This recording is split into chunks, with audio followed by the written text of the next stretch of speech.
Glória a Deus, queridos. Paz do Senhor Jesus. Está conosco o Alex. Cadê o Alex?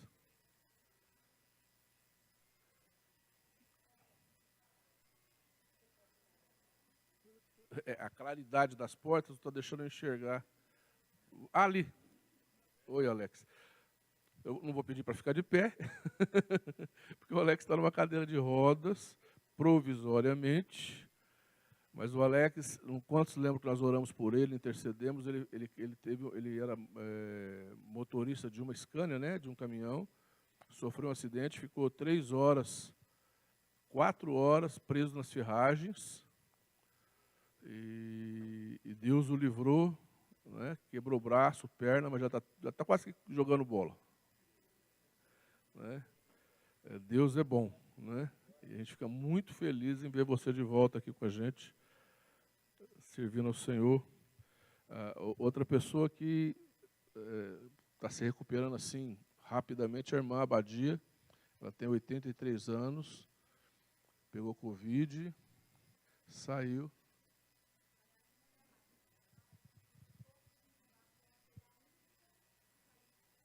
De 83 anos, de todos os entubados, a irmã Abadia foi a única que saiu viva.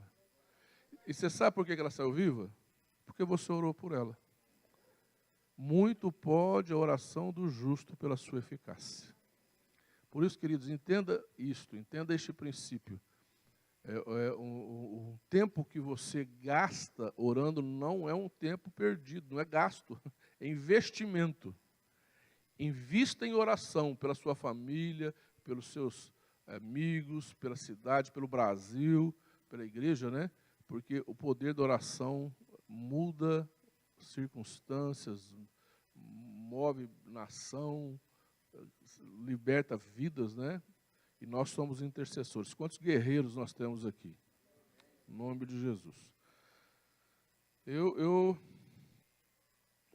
ando um pouco abatido com fadiga, né? Eu fiz alguns exames e eu preciso repor algumas vitaminas, hormônio. Estou acabando de fazer os exames, né? Mas está me dando falta de ar muitas vezes. Acho que também é muito em decorrência de tudo isso que a gente está passando, né? Mas por que eu estou falando isso? Porque algumas irmãs veem a gente abatido, já acham que a gente perdeu a unção. Outros acham que o diabo está destruindo a vida da gente. Outros acham que o problema é a política. Né? Não tem problema comigo, né? Nenhum. O único problema chama-se problema de veia. Né, Deusciro? Deusciro com, olha aí, ó, jovem, né? Quem dera se eu tivesse o vigor do Deusciro, né? Mas eu fiz uma série de exames, eu preciso repor uma série é interessante isso, né? O exame que eu fiz fala que tem vitamina que não adianta eu tomar porque o meu organismo não absorve. Então tem que fazer um outro procedimento lá que eu não sei qual que vai fazer, né? Mas a gente eu tomo suplemento, tomo vitamina, né? E o exame falou que meu organismo não absorve. Eu posso tomar que não resolve, né? E a gente fica tomando achando que está resolvendo, está gastando dinheiro, está jogando dinheiro fora, né? Mas o meu cansaço, o meu abatimento é por causa da idade, viu, gente? Não tenho nenhum outro problema, não. Abra comigo. Amém. Amém. Vamos ler Josué 1. Quantos guerreiros eu tenho aqui?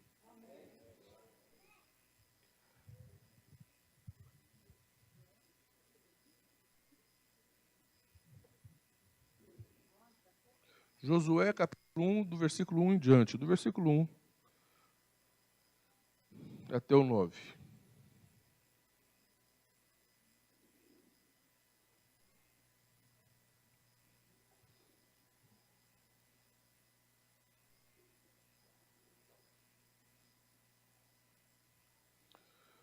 Todo mundo achou?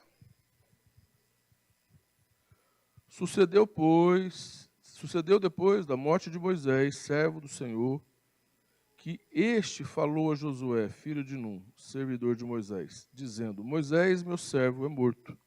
Dispõe-te agora, este Jordão, tu e todo este povo, a terra que eu dou aos filhos de Israel. Todo lugar que pisar a planta dos vossos pés, vô-lo tenho dado, como eu prometi a Moisés, desde o deserto e o Líbano até o grande rio, o rio Eufrates.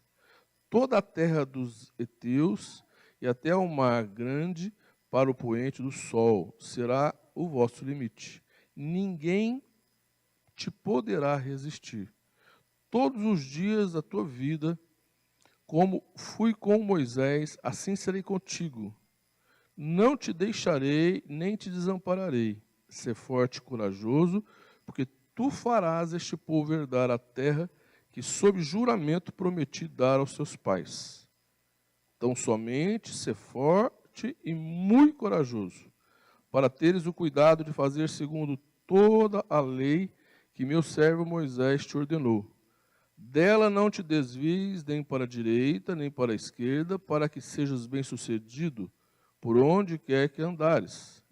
Não cesses de falar deste livro da lei, antes medita nele de dia e de noite, para que tenhas cuidado de fazer segundo tudo quanto nele está escrito. Então farás prosperar o teu caminho e serás bem-sucedido. Não te mandei eu? Ser forte e corajoso. Não temas, nem te espantes, porque o Senhor teu Deus é contigo por onde quer que andares. Pai, nós te louvamos e te agradecemos, Senhor, pela tua palavra. É ela, Senhor, que norteia os nossos caminhos, é ela que abre as nossas mentes, é ela, Senhor, ó Deus, que dirige as nossas vidas, e nós sabemos, ó Deus, que ela é o único alimento para a nossa alma, Senhor. Deus, fala conosco, ministra em nossas vidas, nos orienta, Senhor. Se nós estamos aqui, Pai, se nós saímos das nossas casas nessas manhãs, ó Deus, para estar aqui é porque nós temos sede da Tua palavra. Ó Deus, nós temos necessidade, Senhor, de ouvir a Tua palavra, de sermos edificados por Ti, Senhor. Nós não queremos ter uma vida comum, ó Deus, uma vida qualquer, mas nós queremos ter uma vida segundo a Tua vontade, Senhor. É para isso que nós estamos aqui, Senhor, para que Teu Espírito ministre em nossas vidas, Senhor. Em nome de Jesus. Amém. Moisés está começando o ministério dele. Moisés está começando o trabalho dele como líder, né? Até então, ele era um ajudante. Até então, ele era um estagiário, né?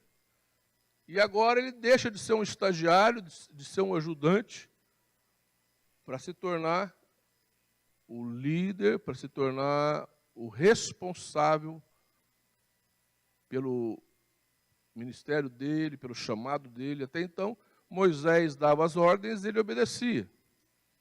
Mas daqui para frente, agora, ele vai ter que assumir a própria vida, né? Ele que vai ter que fazer as coisas acontecerem, né?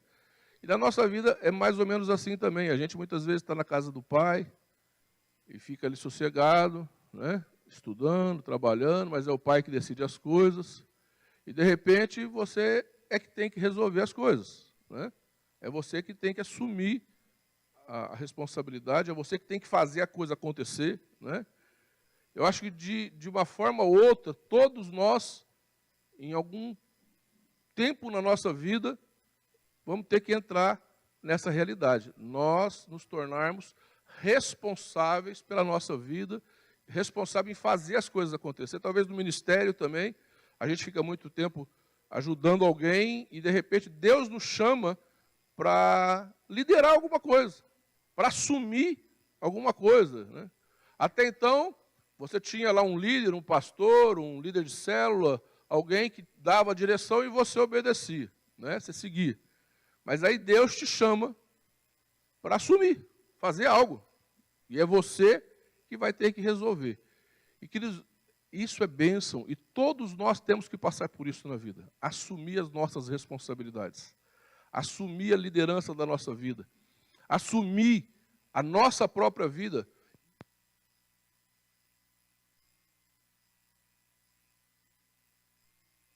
É isso que Deus tem para você.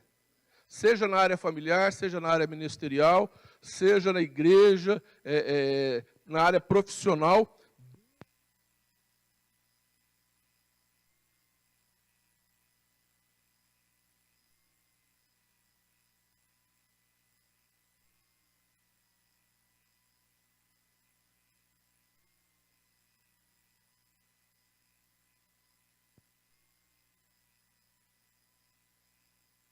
Alô?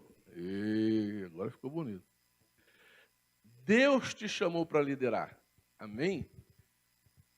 Menos dia ou mais dia, em qualquer circunstância da sua vida, Deus te chamou para liderar, Deus te chamou para prevalecer, Deus te chamou para que você se levante de alguma forma, seja na família, seja na igreja, seja no seu serviço, mas que você se levante.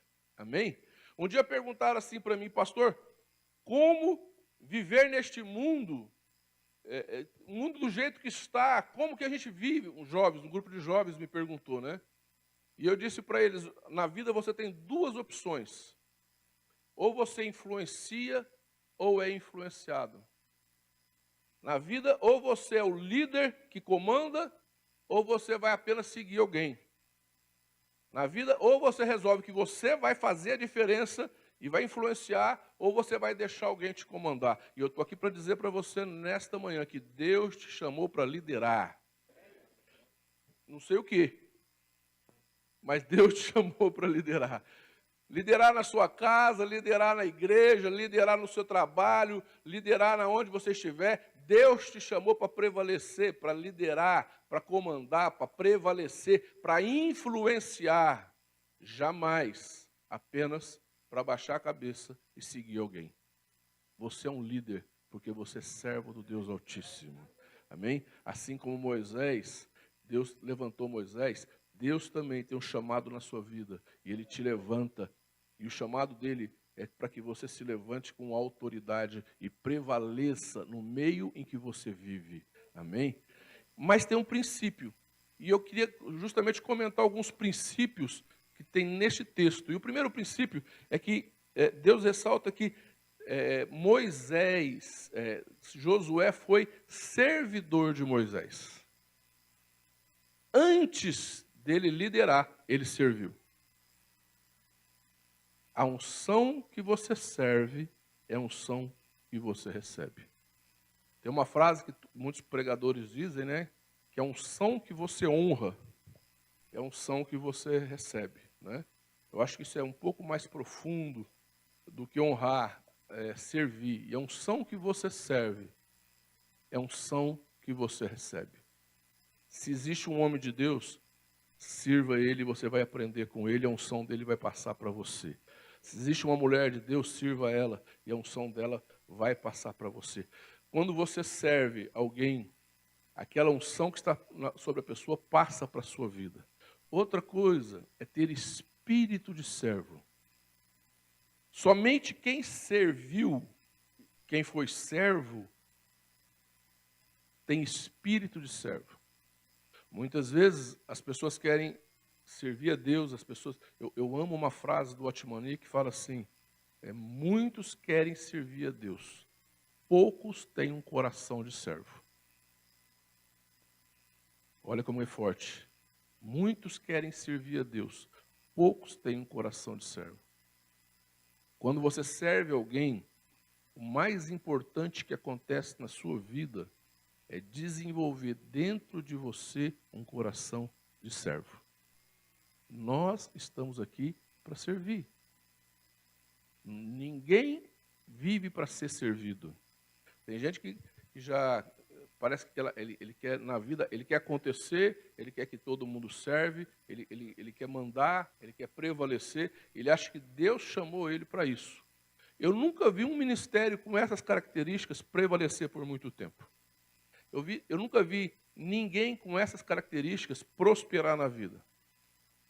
Porque a característica correta de Deus é servir. Por isso que é muito importante você servir alguém antes, para que você aprenda a ter um coração de servo. Nós estamos aqui para servir. A gente coloca filho no mundo, é para servir os filhos.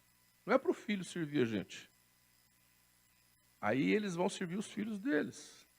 Mas a gente serve, por isso que a Bíblia fala para honrar pai e mãe. Amém? É servir. Né? Nós servimos os filhos, não é os filhos que têm que nos servir. Né? Um patrão, ele trabalha para servir os funcionários. E um patrão bom que tem um coração de servo, ele faz com que todas aquelas pessoas que trabalham com ele sejam bem-sucedidas, sejam abençoadas. Porque um patrão bom, ele não sustenta apenas a casa dele. Ele sustenta a casa de todos aqueles. Se ele conseguiu abrir uma empresa e ter uma empresa, e montar uma empresa, e contratou bastante gente, pensa comigo, ele tá conseguindo proporcionar para todas aquelas pessoas uma condição de vida.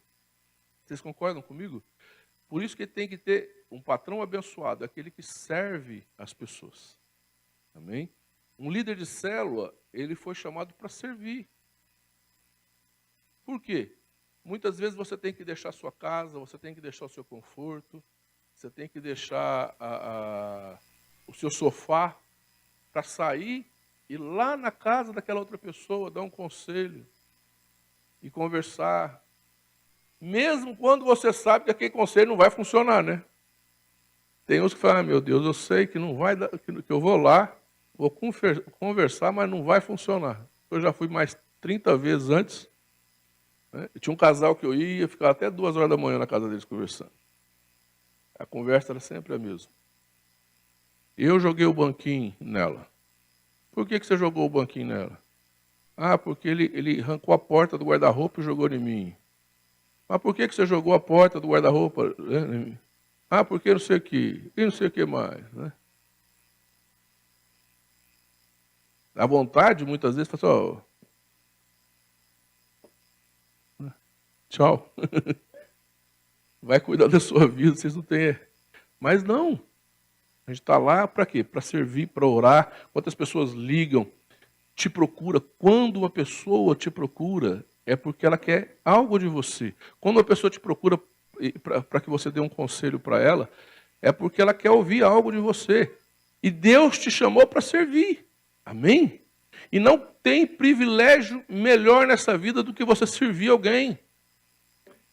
O inverso de servir é ter uma vida egocêntrica, uma vida egoísta, viver só para si. A pessoa que faz assim, lá no final, ela não tem sentido na vida dela. A pessoa que vive só para ela, só para o prazer da vida dela, só para as coisas dela, chega lá na frente, ela não tem amigos, ela não tem prazer, ela não tem relacionamento, ela não fez nada e não construiu nada, e não tem nada em que ela possa dizer assim, eu fiz algo. Por isso que liderança, e ser líder, e ser servo é redundância, e ser crente é servir. Olha para o teu irmão assim de longe, fala para ele com um olhar, porque você está com uma máscara, né? Não tem jeito de falar, né? Mas olha para ele que já vai saber o que você está falando. Deus te chamou para servir. Faz assim, ó, com a sobrancelha. Né? Deus para servir. Né? O princípio de Deus, agora está em moda, né? Até no meio empresarial, liderança servidora, né? Não é assim, André? Liderança que serve, hein? Isso aí, ó. Tem até livros a respeito, né? Por quê? Porque é para servir. Amém? A gente fala muito questão de casamento, quem quer ser feliz, quem quer ter razão nunca é feliz, né? E todo casamento a gente fala isso, né? Quer ser feliz, faça a tua esposa feliz.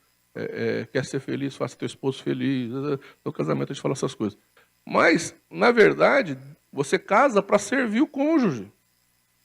Não é para ser servido. Casamento que fica os dois cobrando servidão do outro, não vira nada. Se você não quer servir, não casa. Porque casamento é servir. É fazer a vontade do outro. É dar umas rosnadas assim, né? Mas você serve. Amém? E quanto mais você serve, melhor fica o seu relacionamento. Amém? Casamento com cobrança, que a pessoa passa a vida cobrando os seus direitos, tende ao fracasso. Deus não te chamou ficar cobrando os seus direitos, mas para servir, para dar, não é? Por isso que a Bíblia chega ao ponto de dizer que o corpo do marido não pertence a ele, mas pertence à esposa, e o corpo da esposa não pertence à esposa, mas pertence ao marido. Olha que interessante. Quando você casa, nem o teu corpo é teu. Né? Por quê? Porque é para servir. Amém? Amém? Aí a Bíblia fala assim, que você... Aí o Senhor fala assim, todo lugar que você pisar, eu vou te dar. Todo lugar que você colocar a planta dos seus pés, olha que promessa tremenda, eu vou te dar. Deus só não disse assim, vou limpar e vou desocupar para você entrar. Ele não disse isso. Ele não falou assim, ó, todo lugar que você colocar a planta dos teus pés, eu vou limpar, tirar todo o que tiver de ruim lá, deixar prontinho para você botar a plantinha dos teus pés e tomar posse. Ele falou isso? E a gente muitas vezes só bota o pezinho, a gente gosta de um ato profético, né? Bota o pezinho nos lugares assim para tomar posse em nome de Jesus, né?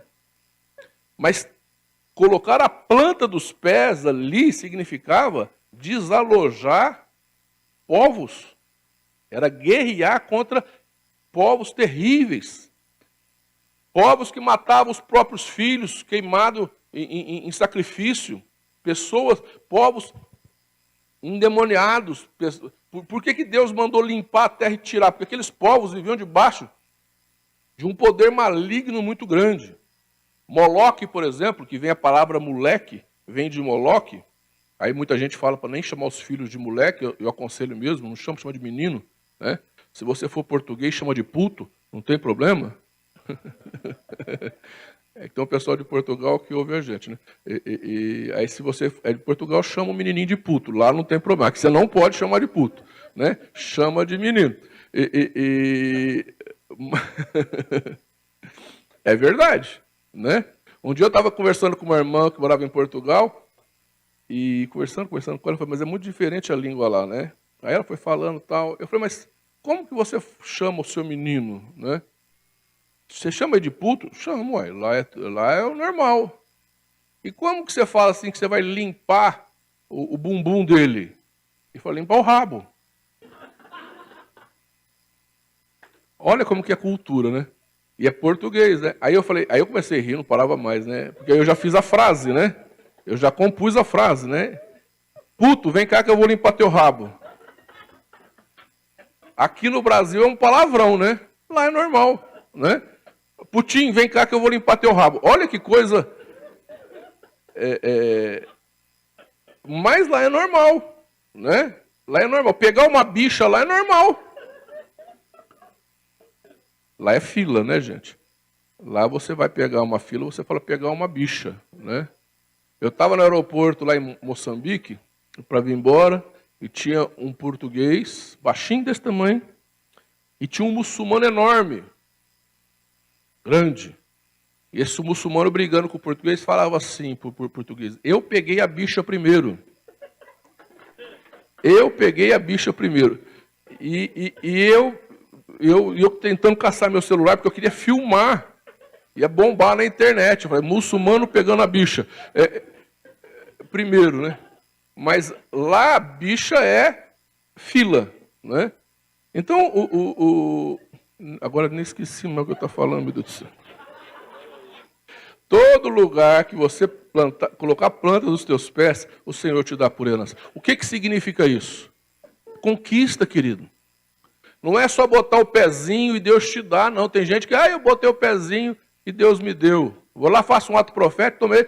Não, é conquista. Deus te chama para conquistar território e desalojar tudo aquilo que é do diabo daquele lugar.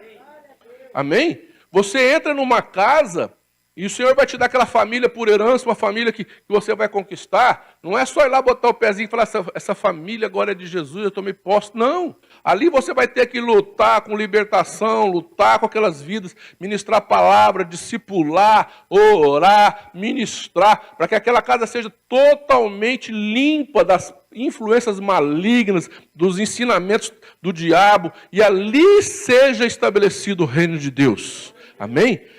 Então você toma posse daquele lugar, não é só botando o pé, você bota o pé, e a hora que você bota o pé começa a guerra. Amém? A coisa começa botando o pé, mas você bota o pé e começa a guerra. Hoje, a nossa guerra não é como a de Josué, que ele tinha que ir e guerrear mesmo, com flecha, com arco, com tudo aquilo, para desalojar aqueles povos, que eram povos terríveis. Eu estava falando de Moloque, Moloque tinha uma estátua de bronze enorme, e tinha um buraco embaixo que eles botavam fogo, e essa estátua tinha os braços assim, ó, e o pai ia lá e botava o filho nos braços daquela estátua de bronze pegando fogo. É inadmissível uma coisa dessa, é coisa de Satanás. Ver um filho queimando nos braços de uma estátua de bronze. Eu tenho filho, neto, eu não consigo nem conceber uma coisa dessa, né? E tinham muitas outras práticas malignas. Então a gente fala, por que Deus tirou aqueles povinhos tadinhos daquele lugar? Não eram povinhos tadinhos, eram pessoas malignas que acabaram, de alguma forma, conseguindo contaminar o povo de Israel. Então tem muita coisa maligna que, se você não for ganhar aquele território e prevalecer sobre aquele território, aquilo ali vai prevalecer sobre você. Aquela situação vai prevalecer sobre você. Então nós temos o que lutar. Brodowski é o nosso território. Deus nos colocou aqui e nós botamos a planta dos nossos pés aqui há muitos anos atrás e tomamos por herança. Mas estamos guerreando até hoje. Cada casa é uma batalha, cada coração é uma batalha. E nós temos que arrancar muitas vezes as vidas das garras do inimigo. E Deus te chamou para isso. Amém? Deus te chamou para desalojar demônios. Deus te chamou para quebrar sofismas. Deus te chamou para tirar todo espírito de engano. Por isso que ele fala assim, vai lá, bota a planta dos teus pés que eu vou te entregar. Entra na guerra que eu sou contigo. Entra na guerra porque eu vou te enfrentar. E cada pessoa que se entregar a Jesus é um território vencido. Cada pessoa que se rende a Jesus é um território aonde você colocou a planta dos pés, e aquilo ali virou herança do Senhor. Amém? Cada território, onde você vai, e você vai ali, e ora, e implantou o reino de Deus, é vitória para o Senhor. Amém? Aí ele fala assim, olha a promessa, ninguém poderá te resistir. Olha para o teu irmão assim, faz assim, para ele que já sabe o que você está dizendo. Eu vou falar e você só olha. Ninguém poderá te resistir. Ninguém poderá te resistir. Se você serve a Deus, se você é um homem de Deus, uma mulher de Deus, ninguém poderá te resistir. Você sabe com que o diabo trabalha?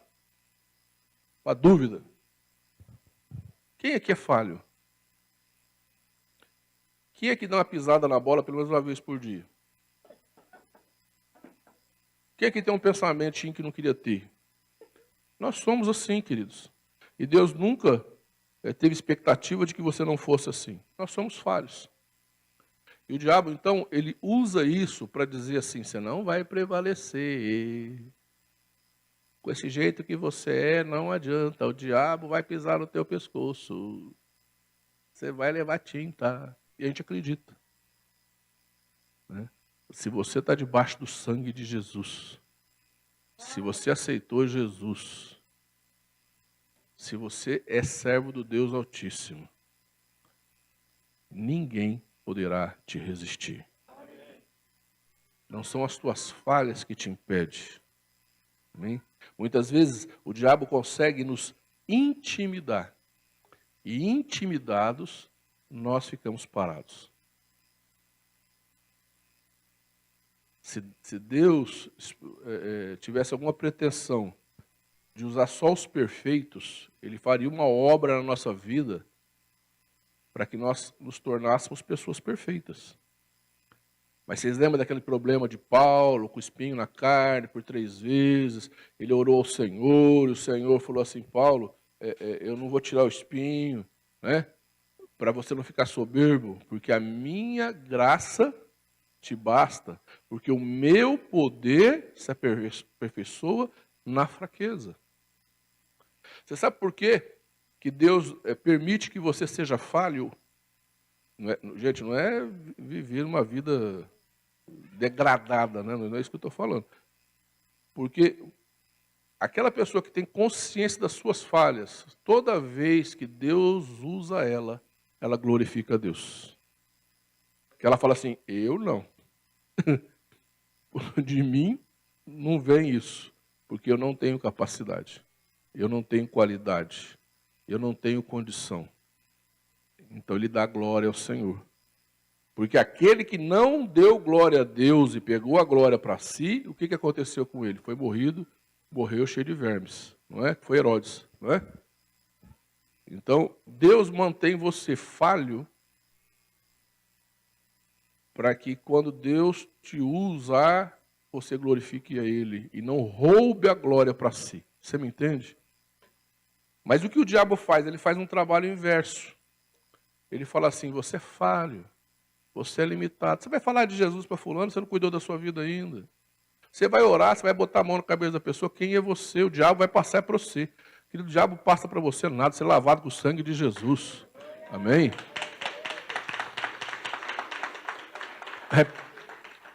Ninguém poderá te resistir. Ninguém poderá te resistir. Eu tinha um tio que foi médium. E ele várias vezes ele ficava endemoniado durante a noite. E a minha tia, em toda a simplicidade dela, porque ela não tinha instrução, ela orava e clamava a Jesus. E o diabo saía. E ela falava para mim, que ela botava a mão na cabeça dele e orava durante a madrugada. Não é? E ela mesmo, Jesus, o sangue de Jesus tem poder. Eu expliquei para ela como fazer, e ela fazia, e o diabo ia. Sabe por quê, queridos? Porque o sangue de Jesus tem poder. Amém? O poder não está na sua performance espiritual, o poder está no sangue de Jesus. Amém? Mas aí ele fala assim, e é interessante porque ele fala várias vezes, 3 vezes, ser forte e corajoso. Ser forte e corajoso. Uma hora ele fala assim, seja forte e muito corajoso. Uma coisa que nós não podemos ter e que não dá certo na nossa vida é a covardia. A Bíblia fala que até que os covardes não vão herdar o reino de Deus. Coragem não é ausência do medo. Coragem não é ausência do medo. Coragem é você ir para frente apesar do medo. E Deus está falando para você ser forte. Ele não está falando assim, eu vou te fortalecer, fica tranquilo que eu vou te fortalecer. Ele te fortalece, o Espírito Santo está com você. Mas aqui ele está dizendo, seja forte. Ele está te dando uma ordem, seja forte. E você tem que dizer, eu sou forte. E eu vou enfrentar. Nem que se as pernas tiver, eu vou enfrentar. O que você não pode é retroceder. O que você não pode é voltar atrás. O que você não pode é ficar choramingando. Crente que fica choramingando não chega a lugar nenhum. Crente que fica murmurando não vai para lado nenhum, não conquista nada. Crente que fica com ai, ai, ai, ai, ai, ai, ui, ui, ui, não vai para lugar nenhum. Você tem que dizer, eu vou enfrentar, eu sou forte, eu vou vencer. Eu gostei do que o Mateus disse aqui semana passada, Mateus 4, ele falou assim que quando você tem um plano B, o negócio dá errado. Amei o que ele falou. Porque Abraão teve um plano B, né? Se Sara, Deus falou que Sara vai engravidar, está demorando muito? Vamos arrumar um Ismael. Olha lá, o Ismael está até hoje lá dando trabalho. Amém? Crente não trabalha com plano B. Amém? Crente não trabalha com plano B. Eliseu, quando Elias chamou ele, o que ele fez? Já queimou tudo, fez churrasco, não é? Já acabou a profissão passada dele, ele já acabou tudo. Ele falou assim, ou eu vou ser profeta ou estou falido. já que matou os bois, fez churrasco, catou os negócios. Então, quem trabalha com plano B não vence. Casal que fica assim, se não der certo eu vou largar. Se der certo eu vou largar. Não dá certo. Camarada que monta um negócio e fala assim, se não funcionar eu vou fechar. Vai fechar. Nunca trabalhe com plano B. Eu vou vencer. Eu sou forte e vou vencer. Eu vou vencer. Minha vida vai dar certo. Eu sou corajoso. Vou para frente. Eu já contei aqui milhares de vezes. Eu montei uma fábrica de costura sem nunca ter visto uma máquina na minha frente. É lógico que deu errado. E o dinheiro que eu tinha na poupança, eu fui gastando, pagando as costureiras, e chegou uma hora que não tinha dinheiro. As máquinas na sala da minha casa, montei a fábrica na sala da minha casa, que não tinha naquela época salão para alugar em Brodowski. Eu não tinha dinheiro para continuar, eu não tinha ali, e eu não sabia daquele negócio. E eu ficava assim, fiquei 3 meses assim, no quarto. Eu ia lá no quarto toda hora. Ai, Jesus. Ai, Jesus. O que eu fui fazer? Ai, Jesus. 3 meses eu fiquei assim, Jesus, o que o Senhor foi deixar fazer isso? Por que o Senhor não me impediu? Aí, meu filho, um dia eu peguei, ajoelhei e falei assim, Senhor, se eu errei, o Senhor me perdoa. Se eu fui irresponsável, inconsequente, o Senhor me perdoa. Mas agora eu não tenho como voltar atrás. Essa fábrica vai ter que dar certo. Ela vai funcionar. Essa fábrica vai funcionar. Levantei, cheguei na sala, que era facinho orar, né? Que eu ia no quarto, na sala, com outro espírito. Falei para a Sueli, que hoje é a Sueli do Brusa, né? Falei, me ensina a mexer no overlock. Ela falou, você? Falei, eu. Eu aprendi e comecei a trabalhar no overlock. E aquela fábrica foi para frente. Deu certo e deu dinheiro. E vendi ela depois por um bom dinheiro e não saí de derrotado daquilo. Deus não te... Mesmo que você tenha sido assim que nem eu, inconsequente, meio sem noção, Deus te honra. Sabe por quê, queridos? O que a gente não pode é ter plano B. Se não der certo, eu desisto. Desiste nada. Vai para frente que vai dar certo. Em nome de Jesus. Amém? A sua vida dá certo. E Deus te chamou para dar certo. Deus te chamou para prosperar. Deus te chamou para vencer. Por isso ele fala assim, ser forte e corajoso. Você tem que falar para você mesmo. Eu sou forte. E eu sou corajoso e eu vou vencer.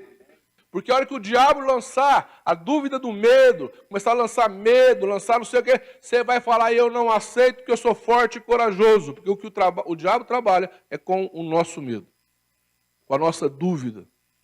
E se você deixar, o diabo vai trabalhando com dúvida, vai trabalhando com medo. E você então vai se entregando. Por isso que Deus fala para Moisés, seja forte e muito corajoso. Você vai vencer. Porque Deus, eu falo isso muito, Deus transforma até derrota em vitória. Deus transforma até tragédia em bênção.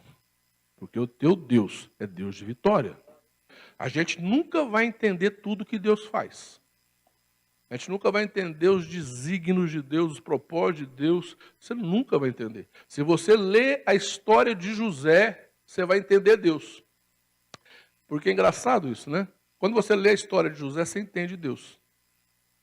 Porque José, ele é vendido, ele é colocado os irmãos colocam ele num buraco, tira do buraco, vende como escravo ele é caluniado, ele é preso. Então, olha, O caminho da bênção na vida de José foi só de desgraça. Como pode um caminho só de desgraça levar à bênção? Aí você entende Deus. Desgraça, desgraça, desgraça, desgraça, desgraça. Governador do Egito. Até aquilo que você acha que é ruim na sua vida, é Deus transformando em bênção para você. Amém? Por isso que ele fala, seja forte e corajoso. O Senhor é contigo. Se Jesus morreu na cruz, presta atenção, se ele deu a vida dele na cruz por você, porque ele te ama. E ele não abre mão de você por qualquer coisa. Se Jesus morreu na cruz por você, é porque ele te tem em grande estima, em amor. Se Jesus morreu na cruz por você, ele foi capaz de fazer isso. Você não é qualquer pessoa para ele. Você é muito importante. Você vale o sangue do Filho de Deus. Eles falam que todo homem tem um preço. Eu tenho um preço. O meu preço, o sangue do Filho de Deus. Sabe quanto que você custa? Você custa o sangue do Filho de Deus. Se alguém puder pagar isso, te leva. Mas o teu valor é o valor, você foi comprado com sangue. Sangue do único Filho de Deus. E aí ele fala assim, uma coisa muito interessante para terminar. Não cesses de falar deste livro da lei. Antes medita nele de dia e de noite, para que tenhas cuidado em fazer tudo segundo o que nele está escrito. Então farás prosperar o teu caminho e serás bem-sucedido. Quem quer ser próspero e bem-sucedido? Preste atenção no que eu vou dizer. Efésios 2, 8, diz assim: pela graça sois salvos, mediante a fé. Isso não vem de vós, é dom de Deus. Não de obras, para que ninguém se glorie. Se não me engano é Efésios 2, 8, 9, alguma coisa assim. Vou repetir. Pela graça sois salvos, mediante a fé. Isso não vem de vós, é dom de Deus. Não de obras, para que ninguém se glorie. A graça de Deus é que te salva. Teve pessoas que eu orei por ela no último minuto da vida dela. E eu orei e ela partiu. E ela não foi uma boa pessoa. Mas ela se arrependeu nos últimos minutos da vida dela. E Jesus a salvou. Deus é misericordioso. A misericórdia de Deus é infinita. A gente é salvo pela graça. O perdão é pela graça. A pessoa peca e Jesus perdoa. Ela se arrepende, Jesus perdoa. A pessoa peca de novo, ela chora e se arrepende, Jesus perdoa. E ele falou assim, quantas vezes você deve perdoar uma pessoa? 70 vezes 7. Se ele falou que é para perdoar 70 vezes 7, é porque é o que ele faz. Então a pessoa muitas vezes pisa na bola, peca e se arrepende. Ele perdoa. A pessoa no último minuto da vida dela, ele perdoa. Tem gente que fica assim, até hoje na internet, ai, que absurdo, Guilherme de Paula, Paula não, como que é aquele que é? Pádua, agora é crente. Se ele matou, quantos assassinos? Eu já fui, o Rubão não sai do presídio, os irmãos, o André, pessoas lá com uma vida terrível, e se arrependeram e hoje estão servindo a Deus. Quantas pessoas tiveram coisas terríveis na vida e se arrependeram? Isso é graça, amém? A graça de Deus. Não importa o que a pessoa fez, ela se arrependeu, Deus perdoa, é o perdão de Deus. Né? Eu lembro muito do Chupeta. O Chupeta foi um rapaz aqui na igreja, no começo da igreja, o Márcio. E o Márcio, ele teve problemas seríssimos na vida dele. A mãe dele ficava endemoniada, a casa era muito perturbada. Então ele teve uma vida que vocês não calculam o nível de vida que ele teve, de problema. E é lógico que aí foi para as drogas, aquela coisa tudo. E ele vinha para a igreja. Mas ele não aguentava e desviava. Ele vinha e desviava, ele vinha e desviava. Cada vez que ele desviava, ele foi ficando pior. A vida dele foi ficando mais degradada. Ele foi ficando pior. Até que ele bateu num homem que estava com câncer. E os filhos do homem juraram ele de morte. Negócio mais ou menos assim. Aí, ele era marreteiro, ele saía de madrugada. Ele virou para a tia dele e disse assim: "Ô tia, eu posso dormir na sua casa? Porque se eu dormir na minha casa, eles vão me matar." Ele falou: "Pode." Ele tinha uma tia que morava 2 quarteirões da casa dele. Aí, ele virou para a tia dele e disse assim: "Eu não posso morrer. Se eu morrer, eu vou para o inferno, tia, com a vida que eu estou tendo." Ele tinha consciência. E naquela noite, ele não usou drogas. Ele não usou droga. Ele estava na casa da tia. E eu creio que ele deve ter orado. E aí, 4 horas da manhã, ele levanta e passa na casa dele para pegar a mala dele para viajar. E os caras, o pessoal estava escondido atrás de uma árvore. E pegaram ele e começaram a dar, como chama aquele ferro assim? Pé de cabra na cabeça dele. E ele corria gritando Jesus. E os caras dando pé de cabra na cabeça dele. E ele morreu. E eu creio que ele se arrependeu naquela última noite e que nos últimos minutos da vida dele, clamando por Jesus, ele foi salvo. Ah, mas ele foi terrível. Ele foi terrível.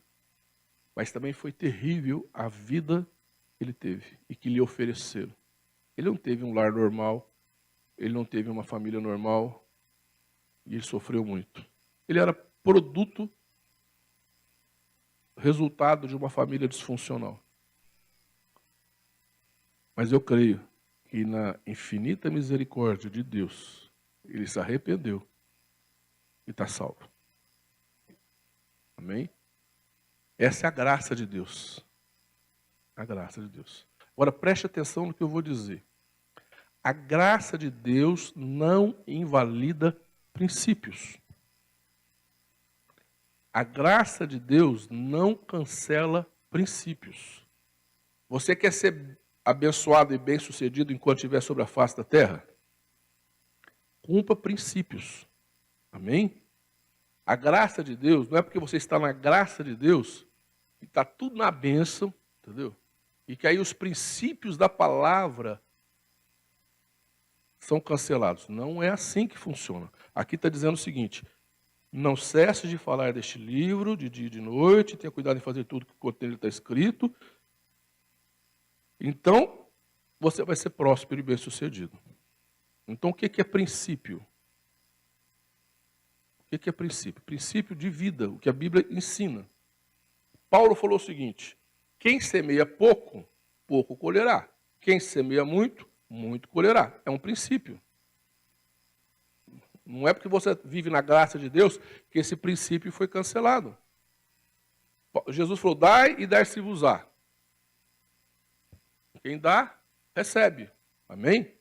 Então, este é um princípio que, se você quer ser uma pessoa próspera financeiramente, você tem que cumprir. Não é porque você está na graça que este princípio foi cancelado. Este princípio, se você está na palavra, se você quer ser uma pessoa próspera, você tem que cumprir. Outro princípio: eduque a criança no caminho que ela deve andar. E até quando ela for velha, não se esquecerá dele. A vara da disciplina tira a estutícia do coração da criança. Não é porque você está na graça que você vai criar o filho de qualquer jeito e a graça de Deus vai transformar ele numa bênção. Tem gente que pira nisso. Acha que só porque está na graça, vai criar o filho de qualquer jeito, ele vai virar uma bênção, vai virar um problema na sua vida. Você está na graça, mas implanta nos seus filhos o princípio da palavra. Educa os seus filhos segundo o princípio da palavra. Porque você pode estar na graça, cheio do Espírito Santo, vivendo dentro da igreja, mas se você educar os seus filhos fora do princípio da palavra de Deus, não espere boa coisa. Porque não vai dar certo. Você está me entendendo? Você vive na graça de Deus, a tua esposa vive na graça de Deus, o casamento na graça. Mas se você não colocar os princípios que a Bíblia ensina sobre casamento na sua vida, no seu casamento, não vai funcionar. Você me entende? Que uma coisa é a graça de Deus, pela graça sois salvos, a graça de Deus te perdoa, a graça de Deus te restaura, te salva, pela graça sois salvos, mediante a fé, a graça de Deus enche teu coração. Se 1000 vezes você se arrepender, 1000 vezes Deus vai te perdoar. Se 1000 vezes Deus te perdoar, 1000 vezes Ele vai te restaurar. Só que veja bem, você constrói. Mas se você não coloca princípios, destrói. Aí você se arrepende. Aí começa tudo zero de novo. Então tem gente que fica construindo, destruindo, construindo, destruindo, construindo. O que Jesus falou? Aquele que ouve as minhas palavras e a pratica é semelhante a um homem que construiu a sua casa sobre a rocha.